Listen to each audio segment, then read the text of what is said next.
नमस्कार, शाम के ठीक 5 बज चुके हैं। आप देख रहे हैं आपका अपना prime time debate show India का सवाल और मैं हूं आपके साथ प्रीति चौहान। सन 1985 में महाराष्ट्र निकाय चुनाव के समय तीर धनुष जो चुनाव चिन्ह है शिवसेना गुट का, धीरे धीरे ये वो साल था जब तीर धनुष चुनावी चिन्ह शिवसेना गुट का होने वाला था। लेकिन 1985 के बाद, मतलब निकाय चुनाव से स्टार्ट हुआ 1985 के बाद तीर धनुष को शिवसेना का चुनावी चिन्ह मान लिया गया और उसके बाद महाराष्ट्र की तमाम जो पॉलिटिकल इवेंट्स रही, बड़ी बड़ी चीजें रही, वो सब इसी चुनावी चिन्ह के आसपास घूमती नजर आई। शिवसेना, उद्धव ठाकरे, ठाकरे परिवार, आपको याद होगा कि तमाम लोग इस चुनावी चिन्ह के इर्द गिर्द नजर आए। लेकिन इसके बाद अचानक से आपने देखा होगा कि पिछले साल अचानक से महाराष्ट्र के सियासत में एक बड़ा सा उबाल देखने को मिला। लगा कि उद्धव ठाकरे और साथ ही शिवसेना के अंदर लीड करते उद्धव ठाकरे के अंदर जितने भी लोग हैं वो बगावत कर रहे हैं और उसके बाद पूरा का पूरा जो शिवसेना था वो दो गुटों में बटा हुआ नजर आया। एक था उद्धव गुट, दूसरा था शिंदे गुट। शिंदे गुट जो कि अपने आप को असली शिवसैनिक बताता रहा और ये कहता रहा कि हम बाला साहब ठाकरे के पदचिन्हों पर चलते हैं। शिवसेना जिस मापदंड के लिए बनाई गई थी, जिस योजना के लिए बनाई गई थी, वो दूरदृष्टि हमारी पार्टी रखती है और हम ही असली शिवसैनिक हैं। ये लड़ाई चलती रही। दूसरी तरफ उद्धव गुट ये कहता रहा कि हम असली शिवसैनिक हैं, हमारे पूर्वज, हमारे बाला साहब ठाकरे ने नींव रखी थी तो हम ही से आगे बढ़ाएंगे। ऐसे में चुनाव चिन्ह को लेकर के जो शिंदे गुट था वो चुनाव आयोग के पास पहुंचा और उन्होंने कहा कि आप देखिए कि इस पर किसका अधिकार होगा। और आपको याद होगा कि अभी खुद चुनाव आयोग ने इस पर मुहर लगाते हुए कहा कि शिंदे गुट जो है वो असली हकदार है शिवसेना के जो चुनाव चिन्ह है तीर धनुष उसका। अब उसके बाद जो महाराष्ट्र में सियासत थी एकाएक करके अपने चरम पे आ गई। आपको याद होगा महाराष्ट्र में समंदर है, ऐसे में समंदर में इतनी लहरें, ज्वार भाटा का उबाल इतना नहीं आता जितना अब महाराष्ट्र में सियासत, जो महाराष्ट्रियन सियासत है वहां उबाल देखने को मिल रहा है। लगातार जिस तरीके से महाराष्ट्र सियासत को लेकर के जल रहा है, चुनावी चिन्हों को लेकर के एक दूसरे के ऊपर आरोप प्रत्यारोप कर रहा है, वो आगे कहां तक जाएगी। ऐसे में उद्धव ठाकरे के गुट ने चैलेंज किया और कहा कि हम चुनाव आयोग के इस फैसले को चुनौती देंगे, सुप्रीम कोर्ट तक जाएंगे। हालांकि आज सुप्रीम कोर्ट के पास वो गए थे लेकिन कहा गया कि त्वरित हम इस पर कोई कार्रवाई नहीं करेंगे। कल एक बार फिर से उद्धव ठाकरे सुप्रीम कोर्ट के पास जाएंगे। क्या कुछ होगा वो अपडेट आपको मिलता रहेगा। लेकिन आज फिलहाल ये चुनाव चिन्ह, चुनाव आयोग, क्या कुछ चल रहा है महाराष्ट्र की राजनीति में, बातचीत करने के लिए तमाम एक्सपर्टों को लेकर आए हैं। लेकिन एक छोटा सा रिपोर्ट जरूर देखिएगा कि क्या कुछ चल रहा है महाराष्ट्र की राजनीति में चुनाव चिन्ह को लेकर के, तीर धनुष कमान को लेकर के। शिंदे गुट क्या कह रहा है, उद्धव गुट क्या कह रहा है और सेंटर यानी कि दिल्ली की राजनीति से क्या कुछ कंट्रोल हो रहा है, ये भी हम आपको दिखाएंगे। छोटा सा रिपोर्ट, उसके बाद डिबेट में आगे।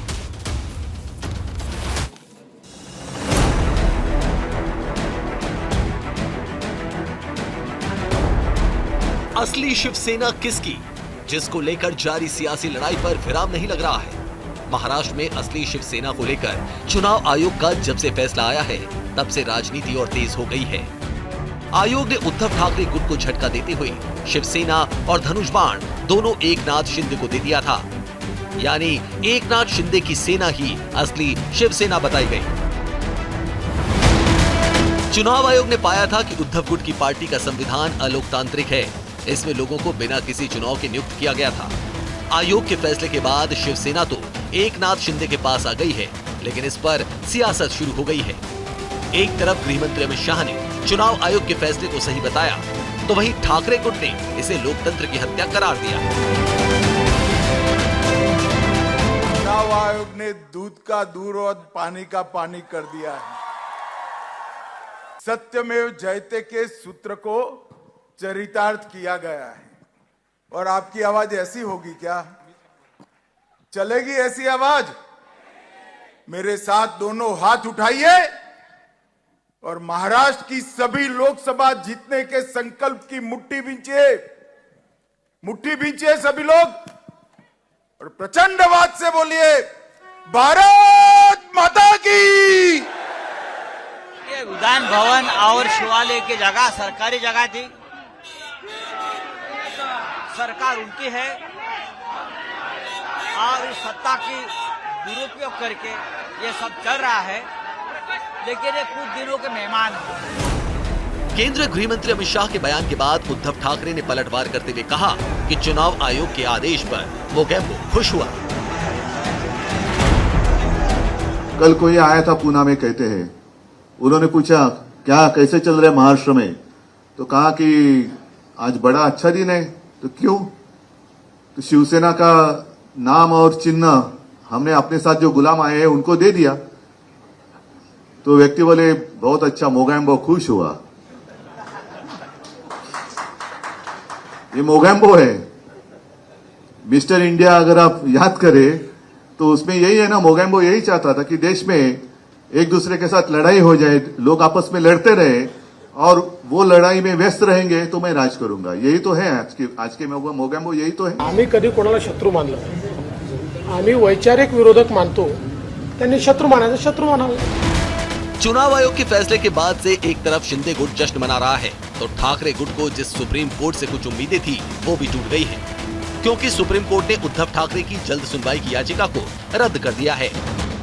आज जिस अर्जेंट हियरिंग के चक्कर में सुप्रीम कोर्ट तक गए थे, वहाँ पर भी अर्जेंट हियरिंग नहीं मिली, परंतु उद्धव जी की सेना और उनकी मंडली को चिन्ह और नाम छिन जाने से ज़्यादा उनको ये सोचना चाहिए और ये विचार करना चाहिए कि किस प्रकार से आज बाला साहेब ठाकरे जी की विचारधारा हो या हिंदुत्व हो, ये दोनों भी कांग्रेस से निकटता बनाते बनाते उनसे छिन गए हैं और कैसे आज हिंदुत्व और बाला साहेब ठाकरे जी की विचारधारा पर भी केवल सत्ता की लालच में उन्होंने समझौता किया है। सुप्रीम कोर्ट ने महाराष्ट्र में शिवसेना बनाम शिंदे गुट विवाद वाली याचिका को रद्द कर दिया है, जिसके बाद अब सबकी नजरें इस पर टिकी हैं कि क्या होगा। ठाकरे कोई उलटफेर करेंगे या इसे अपनी सबसे बड़ी हार मानकर शांत बैठ जाएंगे। Bureau report, news India.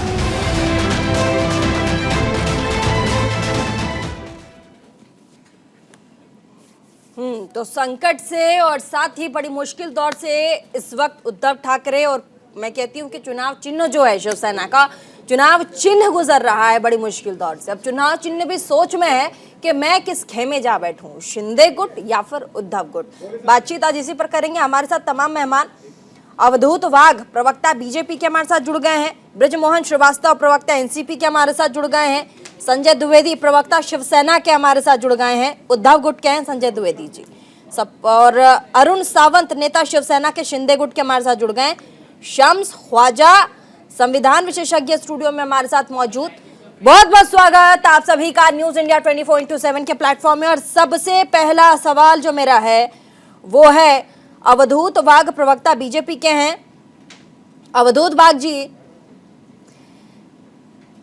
Amit Shah ji ने जैसे ही उद्धव ठाकरे पर निशाना साधा चुनाव आयोग के फैसले के बाद, उसके बाद उद्धव ठाकरे ने भी ये कह दिया कि मोगेम्बो खुश हो गया, जो काम वो चाहते थे वो हो गया, और ऐसे में गुलाम जो उनके साथ आया था उसे जो चाहिए था वो भी दिला दिया गया।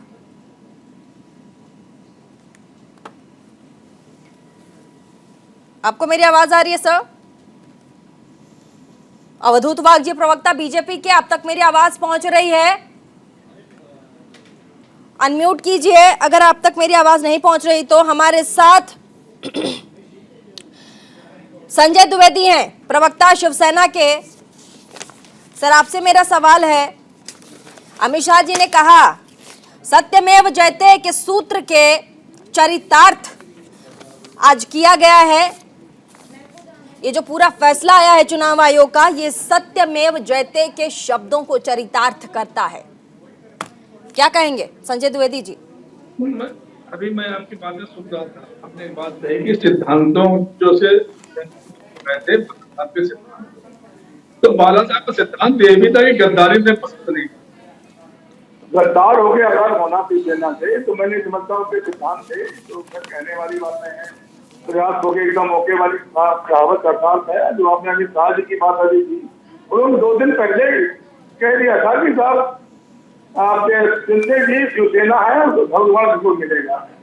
और ठीक 2 दिन बाद जो है चुनाव आयोग ने बिना कुछ जाने पहचाने कुछ देखे और अपना फैसला दे दिया। चुनाव आयोग की मैं इज्जत करता हूँ। हर जितनी शासकीय संस्थाएं बनी है, क्योंकि बीजेपी नहीं बनाई थी, वो तो संस्थाएं बनाई थी दूसरी पार्टियों ने अच्छे काम के लिए, लेकिन वो नहीं सीख पाई। भारतीय जनता पार्टी बात सीख गई, ये सरकार सीख गई कि उनसे कैसे मनमाफी काम में। पहली बात मैं कहना चाहता हूँ, जो लोगों ने अपनी बातें उठाई, मैं उसी जा रहा हूँ आपको कि पहले दल बदल कानून नहीं बना था, एक शेड्यूल नहीं बना था। जब 1971 में हमारी माननीय इंदिरा गांधी की अलग उन्होंने दल बनाया, या इसके बाद बराबर 17 लोग सुप्रीम कोर्ट गए, उस समय भी दल बदल कानून नहीं था। अब चूंकि दल बदल कानून नहीं, लेकिन मेरा अब सवाल ये है संजय द्विवेदी जी, सुन लीजिए मैं आप ही बात में जवाब दे रहा हूँ, थोड़ा एक आध मिनट दे देंगे ना, तब तो जवाब दे पाएंगे ना आपको। एक शेड्यूल बना दल बदल कानून के लिए, क्यों लाया गया था? छोटी पार्टियां जो थी वो टूट रही थी, लोग निकल रहे थे, जो चुनावों में दिक्कतें पैदा होती थी, सिंबल बढ़ता था, उनको देते थे। अभी ताजा उदाहरण है समाजवादी पार्टी का है, शिवपाल जी ने चुनाव गए थे, लेकिन जब उन्होंने अपनी अर्जी वापस ले ली तो चुनाव में अखिलेश यादव जी को चुनाव चिन्ह दे दिया और पार्टी का नाम दे दिया। ठीक है, यहाँ पे आप देखिए, हमसे कागज मांगे गए, दोनों पार्टियों से कागज मांगे गए। पहली बात, हमने 23 लाख सदस्यता काफी थी, 5 लाख हमने दी। शिंदे जी ने कितने दिए?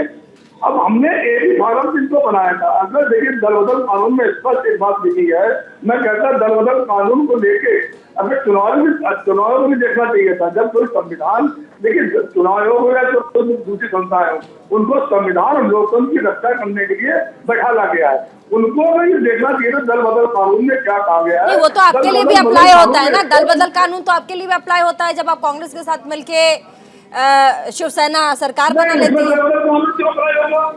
दल बदल कानून क्यों अप्लाई होगा? जैसे आरजेडी और जेडीयू की सरकार चल रही थी, इन्होंने छोड़ के अपनी सरकार बना दी, आज जेडीयू फिर आरजेडी का शिवसेना गुट का आरोप रहा है संजय जी सुनिए, ठीक है, सुन लीजिए एक बात, सवाल मेरी पार्टी अलग है। शिंदे गुट का कहना है कि बाला साहब ठाकरे के नेतृत्व में बनी यह पार्टी 1985 में निकाय चुनाव के वक्त बनी, तीर धनुष की ये पार्टी आपको पता है सर, लेकिन देश को भी बताना पड़ता है ना। तो इस पार्टी का जो विजन था, पार्टी जो सोचती थी, पार्टी जिस सोच को आगे लेकर बढ़ना चाहती थी, वो कहीं ना कहीं उद्धव ठाकरे फुलफिल नहीं कर पा रहे हैं, और इसीलिए एकनाथ शिंदे ने कहा कि हम असली हकदार हैं इस पार्टी के और हमें ये चुनाव चुना दिया। ये उन्होंने कहा सर, मैंने थोड़ा ना कहा। मुझसे लड़के क्या होगा? अपनी बात रखिए सर। मैं आपके माध्यम से उनको बताने जा रहा हूँ। वो ये देख लें कि इंदिरा गांधी का समर्थन माननीय बाला साहब ठाकरे ने किया था। इसके बाद जब चुनाव हुए तो उन्होंने अपने प्रत्याशी माननीय इंदिरा गांधी के कांग्रेस खिलाफ नहीं उतारे। और दूसरी चीजें आप देखिए, जो बात कही जा रही है, 2018 में जब उद्धव ठाकरे बन रहे थे तो शिंदे जी को क्या हो गया? बृजमोहन श्रीवास्तव एनसीपी के नेता हमारे साथ, बृजमोहन श्रीवास्तव एनसीपी के नेता हमारे साथ, एनसीपी के नेता भी और भी दो तीन गेस्ट है, और दो तीन गेस्ट और है। बोलिए जल्दी से खत्म कीजिए, 2-3 गेस्ट और है। संजय द्विवेदी जी उन्होंने क्यों नहीं विरोध किया? 2.5 साल चलती रही, तब उनको कांग्रेस के विरोध नहीं हुआ। और सबसे पहले कांग्रेस समर्थन के लिए शिंदे जी ने प्रस्ताव रखा था। ये आप देख लीजिए, ऑडियो मौजूद है, कैसे वीडियो मौजूद है। सबसे पहले उन्होंने बीजेपी समर्थन तोड़िए और अब मैं सवाल ले लूं, दूसरे गेस्टों से सवाल ले लूं। आप अकेले डिबेट करेंगे और भी गेस्टों के साथ आप डिबेट करेंगे? बता दीजिए, सवाल तो लेने दीजिए सर। बृजमोहन श्रीवास्तव जी, ये महाराष्ट्र की राजनीति को आखिर हुआ क्या? आपने ऐड देखा होगा ना टीवी पे कि आखिर ये हुआ क्या वाला जो ऐड आता है, तो महाराष्ट्र की राजनीति को आखिर हुआ क्या है? देखिए, महाराष्ट्र की राजनीति को, महाराष्ट्र के विकास को लगातार करने वाली जो महाविकास आघाड़ी की सरकार थी उसको नजर लग गई और कुछ नहीं हुआ, और उसको नजर लगाई है भारतीय जनता पार्टी। और इस बात का सबूत कर आदरणीय अमित शाह साहब के बयान से सामने आया। जब ये सब वहां पर तोड़फोड़ चल रही थी उस समय लगातार भारतीय जनता पार्टी ने कहा था कि इस पूरे तोड़फोड़ में हमारा कोई हाथ नहीं है, और ये शिवसेना के अंदर आंतरिक विद्रोह हुआ है कि उसका परिणाम है। लेकिन कल अमित शाह साहब ने अपने बयान से और जिस प्रकार से उन्होंने खुशी जाहिर की, बाँछें खेल रही थी उनकी, उससे ये सिद्ध हो गया कि इस पूरे मामले के पीछे सिर्फ और सिर्फ भारतीय जनता पार्टी थी, और भारतीय जनता पार्टी ने ही लोकतंत्र को और इस प्रकार से एक लोकतांत्रिक तरीके से काम करने वाली सरकार को पदच्युत किया है। ये बात तो साफ हो गई है। अब जहां तक बात अभी आज के हालात की अगर ले तो देखिए कि अब ये मामला दो हिस्सों में बटा हुआ है। एक है कानूनी लड़ाई और एक है राजनीतिक लड़ाई। राजनीतिक लड़ाई करने के लिए आदरणीय उद्धव ठाकरे साहब के पास उनका अपना चुनाव चिन्ह जो चुनाव आयोग ने उनको आवंटित किया है, और चुनाव आयोग ने ही उनको नाम भी आवंटित किया है। तो फील्ड में तो आज अभी उनको उसके साथ उतरना पड़ेगा। ये बात जरूर है कि थोड़ा कुछ संघर्ष बढ़ गया, लेकिन ऐसा भी नहीं है कि नए चुनाव चिन्ह को वो बहुत विस्तार के साथ, वो बहुत कम समय में एक सवाल आप अच्छे से समझा पाएंगे ब्रजमोहन जी, कि लगातार जब से उद्धव ठाकरे के हाथों में कमान गई थी महाराष्ट्र की, उसके बाद कहा जा रहा था कि उनका जो बॉडी लैंग्वेज है ना, वो बाला साहब ठाकरे की तरह बिल्कुल भी एक्टिव वाले मोड में नहीं।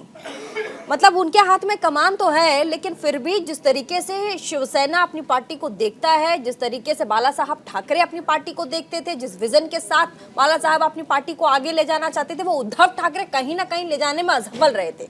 उन्हीं के गुट के जो शिंदे थे, पहले मैं सवाल पूछ लेती हूँ, उन्होंने कहा था कि हम चूंकि लगातार खड़े थे इस पार्टी के साथ, उसके बाद भी वो लोग जो कि डिजर्व नहीं करते थे पार्टी के अंदर, घर की बात थी, हमें दरवाजे के बाहर रखा जाता था, हम अंदर आते नहीं थे, जो विजन था पार्टी का वो कहीं ना कहीं खोता जा रहा था, और इसी वजह से हम पार्टी से अलग होते हैं, जो कि शिंदे गुट का कहना था। और उनका कहना था कि हम असली शिव सैनिक हैं जो कि इस पार्टी को आगे लेकर जाएंगे।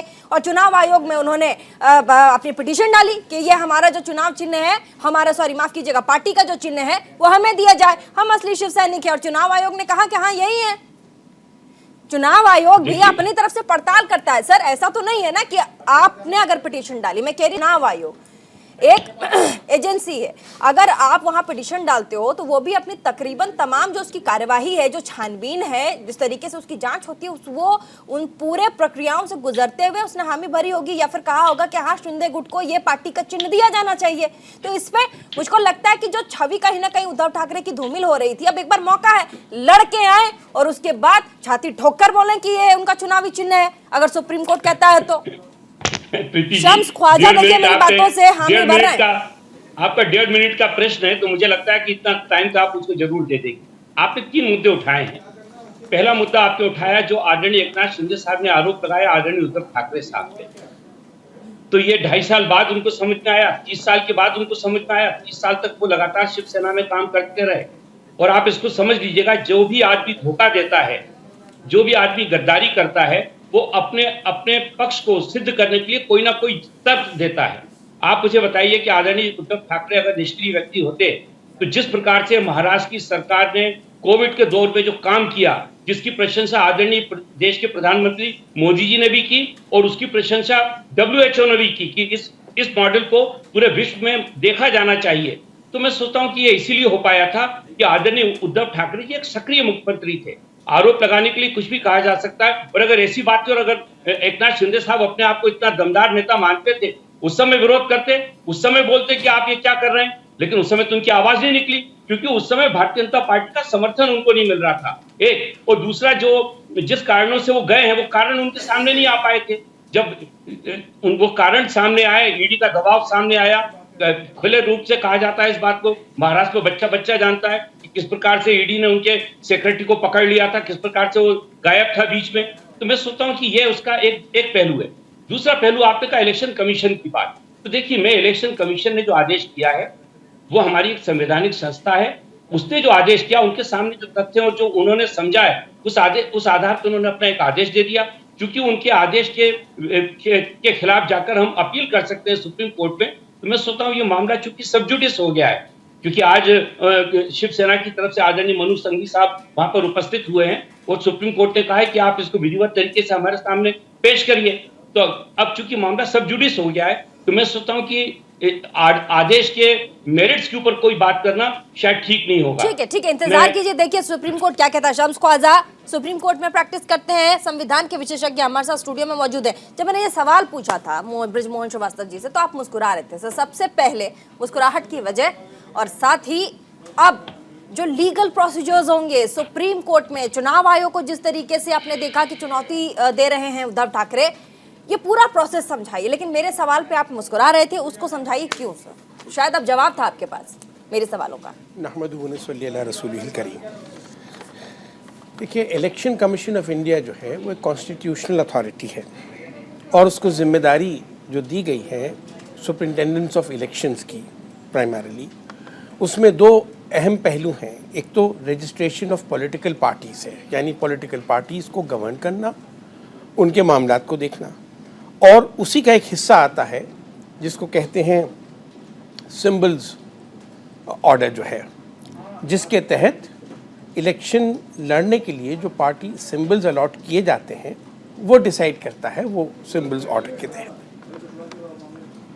इन दो मेजर स्टैट्यूटरी एनैक्टमेंट्स के तहत हमको ये एग्जामिन करना है कि इलेक्शन कमीशन के ऑर्डर में क्या एलिमेंट्स हैं, और सुप्रीम कोर्ट जाने में क्या पर्सपेक्टिव है, what is the lay off the land, कहाँ ऊंच कहाँ नीच, क्या नशेब व फराज है। मैं ये बात बिल्कुल शुरू में कहना चाहूँगा कि मैंने इलेक्शन कमीशन का ऑर्डर स्टडी नहीं किया है, तो मेरे कमेंट्स फिल वक्त आर ओनली टेंटेटिव। इस व्याख्या के साथ मैं ये ज़रूर अर्ज़ करना चाहूँगा कि इलेक्शन और सिंबल्स जो हैं वो पॉलिटिकल पार्टीज़ को अलॉट किए जाते हैं। करेक्ट। वो लेजिस्लेटिव पार्टीज़ को, विधान मंडल पार्टी को अलॉट नहीं किए जाते। करेक्ट। ये बहुत इंपॉर्टेंट बात है। मैं अभी कुछ देर पहले एक मित्र जो बहुत सीनियर पॉलिटिकल विशेषज्ञ हैं, नवेद अख्तर जी, उनके साथ था। उन्होंने मुझे पॉइंट आउट किया कि देखिए, इलेक्शन कमीशन के ऑर्डर की जो बुनियादी गलती है वो ये है कि उन्होंने number of people in the legislature, number of MLAs, legislators को देखते हुए, आधार मानते हुए वो ऑर्डर पे एक आगे प्रोसीड कर गए कि कौन रियल पार्टी है, कौन रियल पार्टी नहीं है। जबकि पार्टी जो है वो लेजिस्लेचर्स से नहीं बनी हुई है, लेजिस्लेटर्स से नहीं बनी हुई है। लेजिस्लेचर में सिर्फ उसके नुमाइंदे हैं, उसके प्रतिनिधित्व हैं। पार्टी जो है वो कोई चीज़ बाहर की चीज़ है, वो ज़्यादा बड़ी चीज़ है। हर पार्टी का अपना पर्टिकुलर कॉन्स्टिट्यूशन है जो इलेक्शन कमीशन में दर्ज है।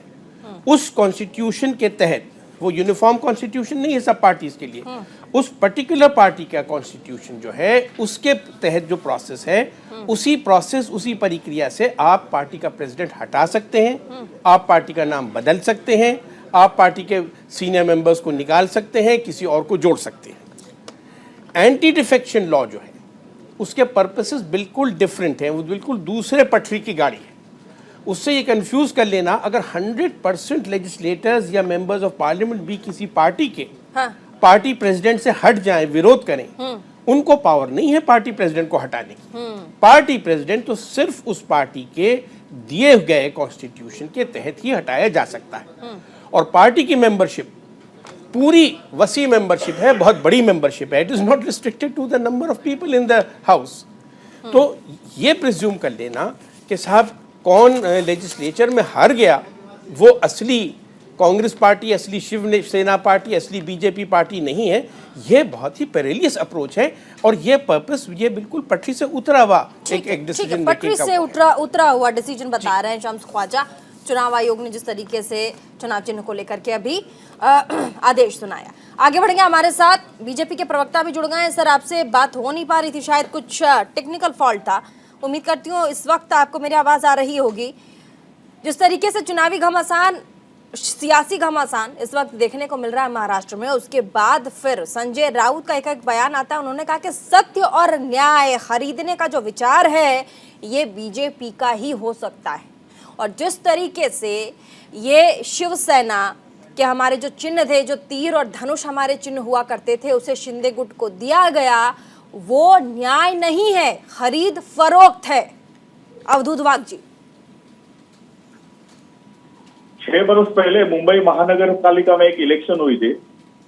उस इलेक्शन में भारतीय जनता पार्टी ने 82 सीट जीता के लाई और शिवसेना ने 84 जीता के लाई। मेयर बनाने के लिए शिवसेना को कुछ सीटें कम पड़ रही थी। उन्होंने महाराष्ट्र नवनिर्माण सेना के जो 7 नगर सेवक थे उनमें से 6 नगर सेवक को क्या प्यार से बुलाया था क्या? उनको भी खरीदी किया गया। इस लोगों को मालूम नहीं है। तो शिवसेना जो बाला साहेब ठाकरे ने तैयार की हुई शिवसेना है, उस शिवसेना के आज के अध्यक्ष और आज के सर्वे सर्वा एकनाथ शिंदे है कि हम नहीं कहते। एक भारत का निवडणूक आयोग कहता है और भारत का निवडणूक आयोग एक स्वायत्त संस्था है। आज उस निवडणूक आयोग ने जो फैसला किया है कल, फैसला करने के पहले हम लोग झगड़ सकते हैं, बात कर सकते हैं, लेकिन एक दफे फैसला हो गया, सर्वोच्च फैसला हो गया तो सभी को वो मानना चाहिए। आज संजय राउत या उद्धव ठाकरे कहते हैं कि यह जो फैसला है वो खरीदी किया हुआ फैसला है। 2000 करोड़ रुपए दिए गए हैं। अच्छा, कल यदि सुप्रीम कोर्ट ने भी यह फैसला कायम किया, सुप्रीम कोर्ट ने जो 17 विधायक है और बाकी के कोई प्रॉब्लम जो पेंडिंग है, उसमें उद्धव ठाकरे और संजय राउत के खिलाफ निर्णय दिया, तो क्या सुप्रीम कोर्ट भी गलत है? तो सुप्रीम कोर्ट गलत है, निवडणूक आयोग गलत है, आपके सवालों के जवाब हम लेते हैं। शिवसेना गुट और उद्धव गुट दोनों हमारे साथ मौजूद है, आपके सवालों के जवाब हम लेंगे।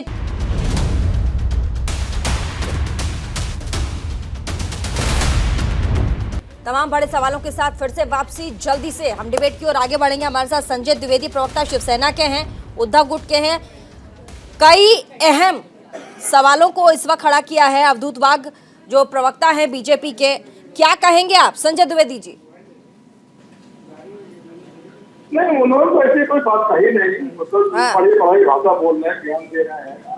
सबसे बड़ी बात जो हमारे सुप्रीम कोर्ट के जज वकील साहब ने कही है, उससे आप ध्यान दीजिए कि किसी पार्टी का कब्जा करना है तो विधायकों को कब्जा नहीं हो सकता ना। तो चाहिए ये संविधान बनता है, तो चुनाव बनाया गया, उसने पार्टी में संविधान बनाया, जिस संविधान के तहत हम ये भी फॉर्म देते हैं। तो ऐसे जगह विधायक हर जगह करने लगेंगे तो कोई पार्टी कैसे बचेगी नहीं। ये तो नया कानून जो है, भारतीय जनता पार्टी नया कानून ला रही है। 10 विधेयक कानून किनारे कर दिया। भाई मध्य प्रदेश में क्या हुआ? विधायकों ने इस्तीफा दिलवा दिए, इस्तीफा दिलवाने में सरकार बना दी, ये राज्य का सरकार बनाने में यहाँ पे क्या किया? अरे भाई, अगर शिंदे जी को माननीय प्रधानमंत्री जी का पसंद नहीं है, उनका नेतृत्व तो समझ में नहीं आ रहा। 2.5 साल 2018 में जब दोबारा पुनः पचमूल बनाए गए, एक संविधान हमने बनाया, दोबारा बनाया, उसको जमा किया चुनाव आयोग में, उस समय शिंदे जी ने हो गया इसका पचमूल ये रहेंगे। तो अगर उनको पसंद नहीं आ रहा था तो अपनी नई पार्टी बनाते और जिसके साथ सरकार बनाते। पहली बात जो ये बात है भारतीय जनता पार्टी कह रही है, इनका तो देखिए संविधान में विश्वास नहीं है। माननीय मोदी जी कसम खाते संविधान संसद भवन में और बाहर आके संविधान में धज्जियां हो रही है। तो जिस तरह से कार्य चल रहा है, आज महंगाई कहाँ जा रही है उससे मतलब नहीं। अडानी जो कहाँ से पहुंचा दिया, अब वो कहाँ गिर गए, ये देखिए ये तमाशा हो रहा। तो ये चीजें जो देश में चल रही है, जनता देख रही है, जनता जो समझ रही है, तो ज्यादा दिन तानाशाही नहीं चलती है, ज्यादा दिन इस तरह की बातें नहीं चलती। मैं इस पर बातें कहना चाहता हूँ। ब्रजमोहन जी अब हमारे साथ है, ब्रजमोहन जी भी हमारे साथ है। ब्रजमोहन जी, आपने शम्स ख्वाजा को सुना, उनका कहना है कि जो इलेक्शन कमीशन है सिर्फ आपकी पार्टी में कितने लोग हैं उसको देखकर चुनाव चिन्ह किसके पक्ष में जाएगा इसका फैसला नहीं कर सकती है। क्या कहेंगे इस पर? देखिए, आदरणीय ख्वाजा जी ने बहुत विस्तार से इस बात को कहा और मैं उनकी बात से सहमत हूँ। उन्होंने कहा कि इलेक्शन कमीशन के 2 काम हैं, एक ये कि वो राजनीतिक दलों का पंजीयन करे और उनको सहयोग करे, और दूसरा चुनाव चिन्ह। तो देखिए कि जब पंजीयन होता है किसी भी राजनीतिक दल का, उस समय ना तो उसमें कोई विधायक होता है, ना कोई उसमें सांसद होते हैं। एक समूह होता है लोगों का जो सोचते हैं कि देश में हमको राजनीति करने के एक दल का गठन करना चाहिए, वहां वो आवेदन देके अपनी पार्टी का गठन करते हैं। अब ये जो पार्टी है अपना पहले विस्तार करती है, विस्तार होने के साथ ही साथ आने वाले चुनाव में फिर ये लोगों को अपना चुनाव चिन्ह देती है, उसके आधार पर लोग चुनाव जीतते हैं। अब हुआ क्या है यहाँ पर कि यहाँ मूल जो पार्टी है उसको तो चुनाव आयोग ने एक तरफ कर दिया और उन्होंने ये मान लिया कि जो निर्वाचित लोग हैं सिर्फ वही उस पार्टी के हकदार हैं और वही उस पार्टी के का संचालन कर सकते हैं, अधिकृत रूप से वही उस पार्टी के कर्ता धर्ता है। तो निश्चित रूप से चुनाव आयोग ने शायद इस बिंदु को देखा नहीं और इसी बात पर हम सारे लोग चर्चा भी कर रहे हैं। अब आप देखिए स्थिति देखिए, आज भारतीय जनता पार्टी विश्व की सबसे बड़ी पार्टी है जैसा कि वो दावा करते हैं, खरबों रुपए की उन्होंने अपनी संपत्ति का निर्माण कर लिया है। ऐसा कहा जाता है कि दिल्ली में जो उनका हेडक्वार्टर है वो भी बहुत विशाल है और बहुत उस पर बहुत पैसा लगा है। आज अगर कोई समूह, खासतौर से सांसद और विधायकों का कोई समूह तय कर ले कि हमको भारतीय जनता पार्टी पे कब्जा करना है और वो लोग तय कर लें, तो ये जो लाखों कार्यकर्ता है, करोड़ों कार्यकर्ता जो हैं, ये तो इनका तो कोई वजूद ही नहीं रहेगा। जो निर्वाचित सांसद हैं, जो निर्वाचित विधायक हैं, वो मिलकर उस पार्टी को अपना बना ले। आप ये कह रहे हैं कि वजूद की लड़ाई है और वजूद पे हमला हो रहा है। नहीं प्रीति जी, मैं वजूद की बात नहीं कर रहा, ये देश के लोकतंत्र की मैं बात कर रहा हूँ। अगर इस प्रकार से राजनीतिक दलों के ऊपर कब्जा होने लगेगा तो देश में जो लोकतांत्रिक पार्टियां हैं, जो राजनीति करने वाले दल हैं, सबों का ऐसे तो खतरे में पड़ रहा है इसमें। दूसरी बात मैं कहना चाहता हूँ कि ये सारा मामला तो सुप्रीम कोर्ट में तय होगा। मैं सबसे महत्वपूर्ण बात ये कहना चाहता हूँ कि हिंदुस्तान के दो राज्य बिहार और महाराष्ट्र, उनमें एक जैसा मामला सामने आया। एक शिवसेना की तरफ से आया, दूसरा लोक जनशक्ति पार्टी की तरफ से आया। एक एप्लीकेशन 5 अक्टूबर को लगती है और दूसरी एप्लीकेशन 7 अक्टूबर को लगती है। 5 अक्टूबर को जो एप्लीकेशन थी वो लोक जनशक्ति पार्टी की थी और 7 अक्टूबर को एप्लीकेशन शिवसेना की थी। दोनों का डिस्प्यूट एक जैसा है, दोनों का विवाद एक जैसा है, लेकिन लोक जनशक्ति के मामले में चुनाव आयोग खाली 2 पेज का एक आदेश पारित करता है। ठीक है, हमारे साथ बीजेपी के प्रवक्ता अवधूत बाग जी हैं, वो भी बहुत कुछ मुस्कुराए जा रहे हैं। आपकी बातों को एकदम तसल्ली से सुन के मुस्कुराए जा रहे हैं। प्रीति जी, मैं अवधूत जी की एक बात को थोड़ा कोट करना चाह रहा था। उन्होंने अभी हवाला दिया कि जब महाराष्ट्र में इलेक्शन हुआ था डीएमसी का, उस समय उनके शिवसेना के पास कुछ पार्षदों की कमी आ गई थी, तो उन्होंने एमएनएस के पार्षदों को जोड़ दिया था पैसे देकर। ये शायद इस बात को कह रहे हैं कि अभी जो जोड़ा गया है विधायकों को तो पैसे देके ही जोड़ा है। ये खुद उन्होंने स्वीकार कर लिया, तो उनको धन्यवाद देना चाहता हूँ कि कम से कम इन्होंने देश के सामने ये अपनी पार्टी की हकीकत बयान कर दी कि ये जो विधायक जुड़े हैं लेकिन आप भाषा भी देखिए ना, भाषा भी देखिए। चुनाव आयोग ने अपना फैसला, मैं कह रही हूँ, ABCD सुनाया है। उन्होंने कहा कि चुनावी ये जो पार्टी का चिन्ह है ये शिंदे गुट को जाएगा। उसके बाद अमित शाह ने ये कहा कि सत्यमेव जयते के सूत्र पर ये पूरा का पूरा फैसला आया है और जीत हुई है सच की। ठीक है, लेकिन अब उद्धव ठाकरे ये कह रहे हैं कि उन्होंने एक गुलाम खरीदा है और गुलाम को ये पार्टी का चिन्ह दिया गया। अब इस तरह की बातें, ये मुझसे प्रश्न है आपका? जी बिल्कुल बिल्कुल। देखिए कि आदरणीय अमित शाह साहब ने क्या कहा और आदरणीय उद्धव ठाकरे साहब ने क्या कहा, इसमें तो निश्चित रूप से उनसे प्रतिक्रिया लेना ठीक रहेगा।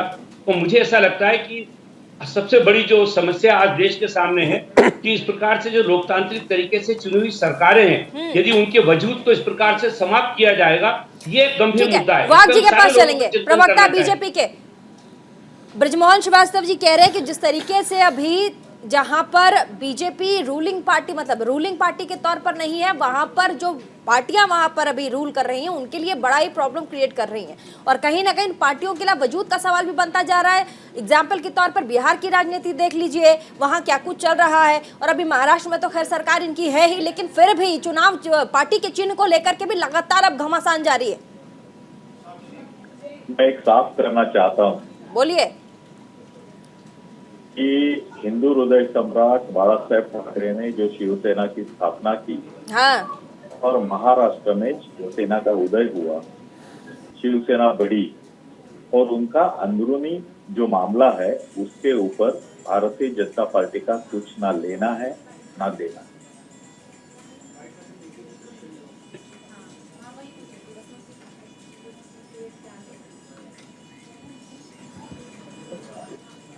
जब तक हिंदू हृदय सम्राट बाला साहेब ठाकरे जिंदा थे, तब तक स्वर्गीय प्रमोद महाजन जी, स्वर्गीय गोपीनाथ मुंडे जी और स्वर्गीय बाला साहेब ठाकरे जी, ये तीनों मिलकर एक सैफ्रॉन कोलैबोरेशन अच्छी तरह से चला रहा है। जब से यह पार्टी की पूरा उद्धव जी के पास आई, तब से क्या हुआ वो आप देखिए। अपने खुद भाई को उन्होंने खो लिया, महाराष्ट्र नवनिर्माण सेना की स्थापना हो गई, राज ठाकरे चले गए। राज ठाकरे कोई छोटे नेता नहीं थे शिवसेना के, बहुत बड़े नेता थे, फैमिली के मेंबर थे, निकल गए। नारायण राणे निकल गए। नारायण राणे कोई छोटे नेता नहीं थे, महाराष्ट्र के मुख्यमंत्री थे, शिवसेना के मुख्यमंत्री थे, एक शाखा प्रमुख से लेके बीएसटी के अध्यक्ष से लेके एक एमएलए से, मिनिस्टर से मुख्यमंत्री हुए थे, वो निकल गए। उद्धव जी ने जब से शिवसेना का भार संभाला, तब तक Shiv Sena started decomposing and decomposing to the stage. Eknath Shinde जो एक शाखा प्रमुख थे, उस शाखा प्रमुख से लेके विभाग अध्यक्ष से लेकर एक एमएलए से लेकर एक मिनिस्टर से लेकर आज वो चीफ मिनिस्टर बन गए। आपने देखना चाहिए उनका अंदरूनी मामला है। भारतीय जनता पार्टी का और शिवसेना का बहुत गहरा संबंध है, बहुत नेचुरल अलायंस है, और बाला साहेब ठाकरे की जो शिवसेना है उनके साथ हम लोग हैं।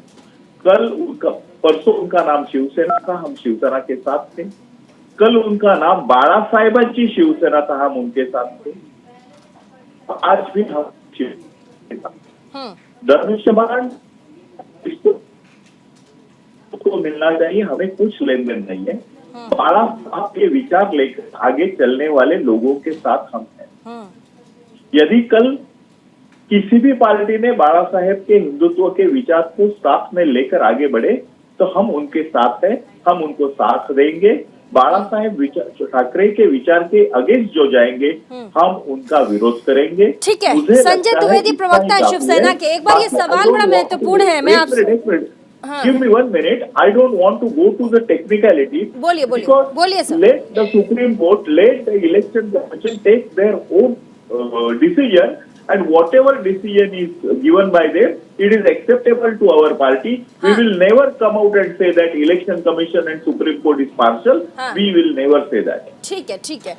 संजय द्विवेदी जी, अभी आपने सुना अवधूत वाघ, प्रवक्ता बीजेपी के, उन्होंने बड़ी महत्वपूर्ण बात कही। उन्होंने कहा कि जब से ये पार्टी बनी है, उसके बाद से आप देखिए पार्टी के जितने न्यू वाले लोग थे, जिनको रीढ़ की हड्डी कहते हैं, वो धीरे धीरे करके पार्टियों से चली गई, बची नहीं। अल्टीमेटली लास्ट में आप देखिए उद्धव ठाकरे के साथ एकनाथ शिंदे बचे, जो कि पार्टी के पिलर थे। उन्होंने भी वो पार्टी छोड़ दी, क्योंकि वो जो रियल शिवसेना, स्टार्टिंग से मैं ये सवाल कर रही हूँ कि जो रियल शिवसेना, जो पार्टी का एक पार्टी की थीम थी, पार्टी की लाइन थी, पार्टी की सोच थी, उस पर ये शिवसेना यानी कि उद्धव गुट वाली शिवसेना चल नहीं रही थी। इस पे क्या कहेंगे आप? प्रीति जी, सबसे दिक्कत चल रहा है हमारे भारतीय जनता पार्टी है, वो जानती है बिना हिंदू मानी बाला साहब ठाकरे ये चल नहीं पाएंगे। मैं थोड़ा ज्ञान इनका बढ़ा दूँ, ज्ञान के साथ छगन भुजबल जी, नारायण राणे जी, राज ठाकरे जी, जिन्होंने पार्टी छोड़ी, वो माननीय हिंदू हृदय सम्राट माननीय बाला साहब ठाकरे के सामने छोड़ी। और उसके बाद जब उन्होंने पार्टी बनाई, जब उद्धव जी को पार्टी मिली है, तो 5 साल पहले बीजेपी का गठबंधन में रहे, फिर 2.5 साल सरकार में और रहे। तो मुझे बता दें एक बात कि अगर हम हिंदुत्व की बात कर रहे हैं, अगर हम इसमें कि नहीं है कि तुम कांग्रेस, उनकी दिक्कत है कि कांग्रेस हमने गठबंधन क्यों कर दिया। अभी दिग्विजय देवेंद्र फडणवीस जी ने कहा था एनसीपी उनको समर्थन देने जा रही थी, शरद पवार जी ने कहा था, तो एनसीपी को समर्थन लेकर बना ले, राष्ट्रीय जनता दल आरजेडी तोड़ की सरकार बना ले, पीडीपी सरकार बना ले, माननीय मायावती सरकार बना ले, कोई दिक्कत नहीं। हम अगर एनसीपी से सरकार बनाए हैं और कांग्रेस मिलकर सरकार बना ली है, तो इनको दिक्कत हो रही है। भाई आपको दिक्कत क्यों? हमारे शिवसेना में चाहे उद्धव बाला साहब ठाकरे या पश्चिम रहे, चाहे कोई दूसरा रहे, जिसको शिवसैनिक मानता है वही तो पश्चिम रहेगा। जब पश्चिम चुनाव 2018 में, तो वहां तो माननीय शिंदे जी भी थे। जब सरकार बने 2019 में, तो वहां शिंदे जी भी थे। जब 10 हो गए थे, आज 50 हो गए, इसलिए मामला पलट गया। भाई अभी लोग स्वीकार किया, लेकिन जब राज ठाकरे की शिवसेना पार्टी में तो होती, राज ठाकरे अगर सभापति लिए हैं तो उनकी पार्टी नहीं तोड़ती। आपने तो पार्टी तोड़ने विचार कर लिया। आप जो विचार कर लिया आपने कि सब पार्टियों से मिलवा देंगे। अरे तो विश्व में पहला कहीं नहीं हुआ होगा, पूरे हिंदुस्तान में अब तक नहीं हुआ क्या कि कोई विधायक अलग हो और पूरी पार्टी में कब्जा कर ले।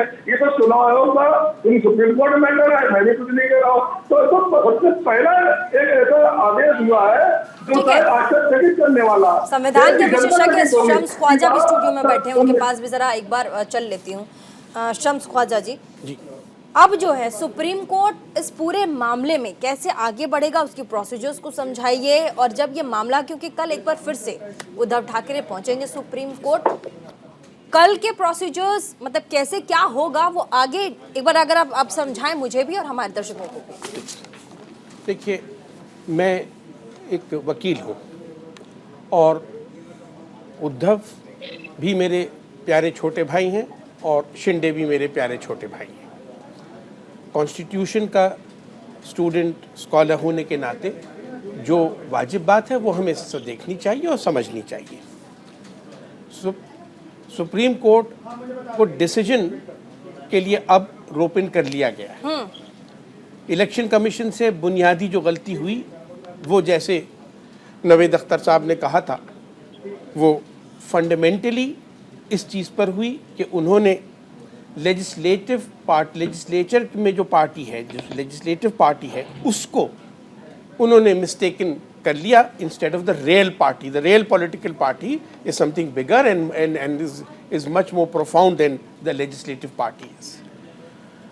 सुप्रीम कोर्ट में अगर मैच्योर तरीके से और वाजिब तरीके से और पूरी इंटेलेक्चुअल इंटीग्रिटी के साथ इसको देखा जाए तो मैं समझता हूँ पहला फैसला जो सुप्रीम कोर्ट को करना चाहिए वो इंटरिम फैसला, वो स्टे करना चाहिए।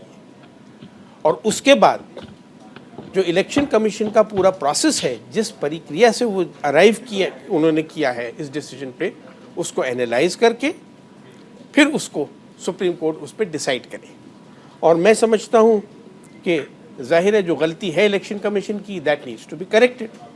लेकिन अब इस पे भी डिपेंड कर जाता है कि जजेस सुप्रीम कोर्ट के इस ज़माने में कितना न्याय को, कितना कॉन्स्टिट्यूशन को और कितना इंटीग्रिटी को और अपने आप को, अपने फरीज़े को, अपने कर्तव्य को अपहोल्ड करें और करना चाहेंगे। That is a question which has to be seen with the passage of time.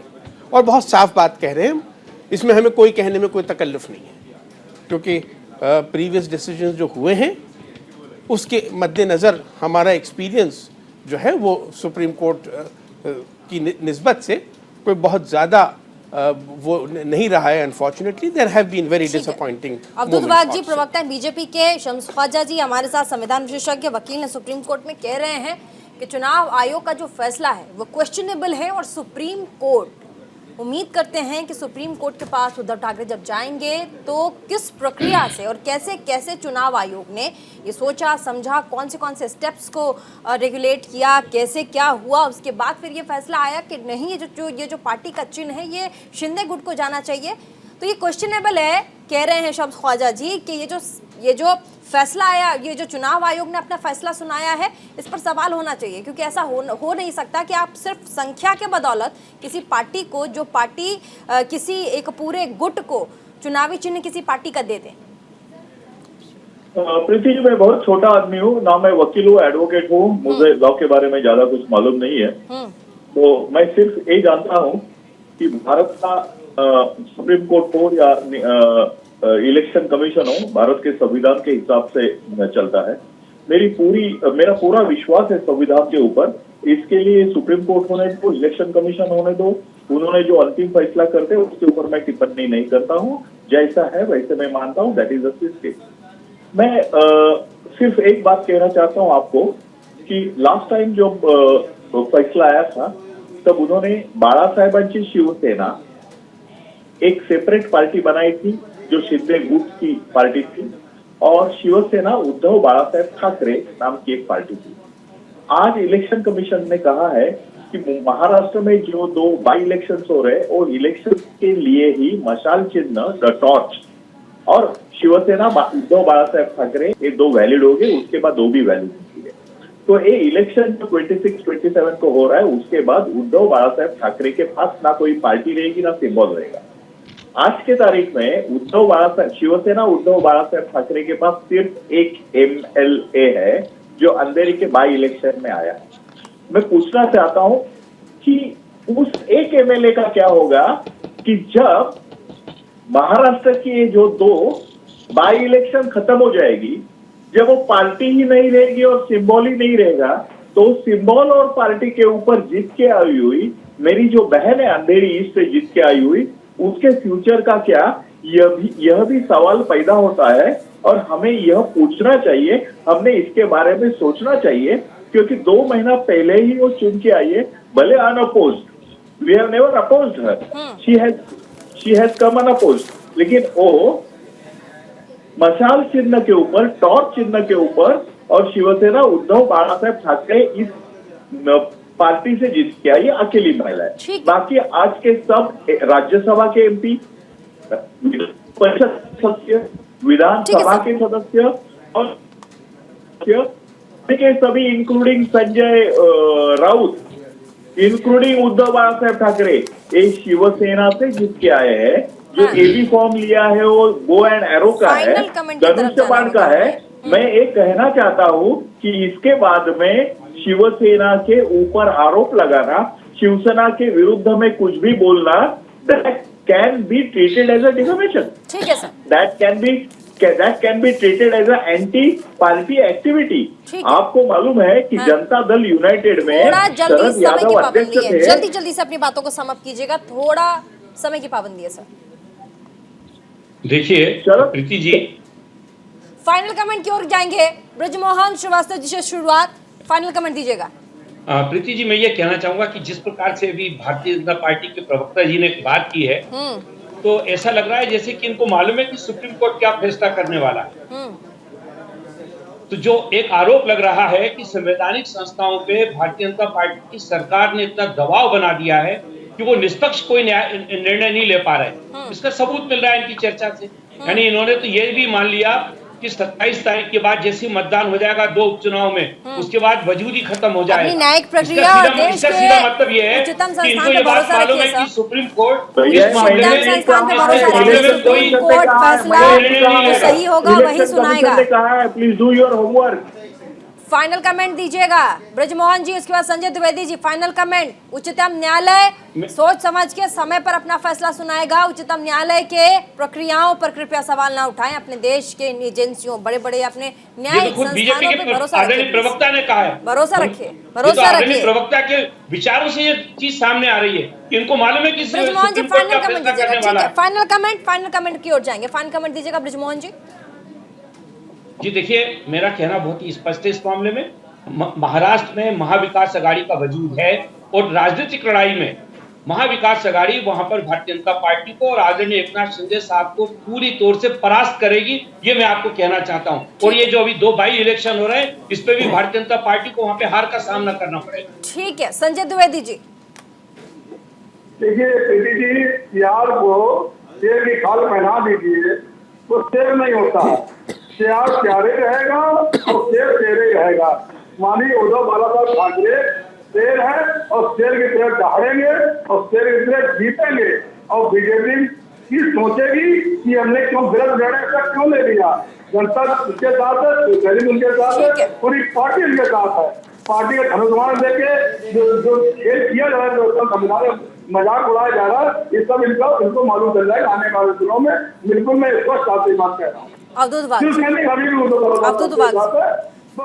संविधान तथा संविधान पर आधारित सभी स्वायत्त और वैधानिक संस्थाओं का हम लोग आदर करते हैं और उनका सम्मान करते हैं। जो फैसला वो सुनाएंगे हम उनका सम्मान करेंगे, भले वो फैसला हमारे अगेंस्ट जाए तो भी हम लोग सम्मान करेंगे उसका सत्कार। ठीक है, शम्स ख्वाजा सुप्रीम कोर्ट के वकील और साथ ही संविधान मैं के एक बात बहुत वाज़ेह तौर से कहना चाहूँगा कि मैं इलेक्शन कमीशन के इस फैसले से मैं मुत्तफिक नहीं हुआ। मैंने पॉइंट आउट किया कि कहाँ उसका एप्रिसिएशन में एरर्स हैं, लेकिन जो स्टैट्यूटरी या कॉन्स्टिट्यूशनल ऐसी अथॉरिटीज होती हैं जो ट्रिब्यूनल की हैसियत में बैठती हैं, उनसे गलती हो सकती है। तो उनके फैसले के गलत होने के मानी ये नहीं है कि इलेक्शन कमिश्नर्स जो है उनकी इंटीग्रिटी या उनकी नीयत या वो बेईमान है, बिल्कुल नहीं। गलती हुई है और supreme court is the final authority, उसके ऊपर दुगनी चौगनी जिम्मेदारी आएगी कि वो उसको सही तरीके से देखे। So that does not mean कि हमें इलेक्शन कमीशन या कमिश्नर्स के ऊपर से फेथ हमें ख़त्म कर देना चाहिए, बट वी शुड अंडरस्टैंड कि उनसे गलती हुई है और इस गलती को ठीक करने का मौका कॉन्स्टिट्यूशनल फ्रेमवर्क में मौजूद है। And I am sure supreme court is going to stay this order in the first instance, और उसके बाद वो अपना कायदे से इसको देख के स्टडी करके सही फैसला देंगे। बहुत बहुत शुक्रिया तमाम मेहमान हमारे साथ इस डिबेट में जुड़ने के लिए, और साथ ही अपनी अपनी बातों को आपने रखा, लेकिन ऐसे में आपने तमाम सवाल भी सुने, जवाब भी सुने, और ऐसे में अब नजर सिर्फ और सिर्फ एक बड़ी संस्थान जो कि उच्चतम न्यायालय है, सुप्रीम कोर्ट है, वहां पर जाकर टिकता है। और हम सब उम्मीद और साथ ही निगाहें लगाकर यही बैठे हैं कि आखिर सुप्रीम कोर्ट इस पूरे मामले में पार्टी के चुनाव यानी कि शिवसेना के पार्टी चुनाव को लेकर के सुप्रीम कोर्ट का क्या फैसला आता है। सुप्रीम कोर्ट आखिर किसके पक्ष में अपना फैसला देगा? क्या सुप्रीम कोर्ट के दरवाजे उद्धव ठाकरे के लिए खुलेंगे या फिर शिंदे गुट जिसकी तरफ ऑलरेडी चुनाव आयोग ने पार्टी के चुनाव चिन्ह को कर दिया है? सुप्रीम कोर्ट क्या कुछ करेगा, उस पर हमारी पूरी नजर रहेगी, और साथ ही इस खबर से रिलेटेड एक खबर की अपडेट हम आप तक पहुंचाते रहेंगे। रुकिए छोटे से ब्रेक के लिए, देखते रहिए इंडिया का सवाल, कहीं मत जाइएगा, देखते रहिए न्यूज़ इंडिया।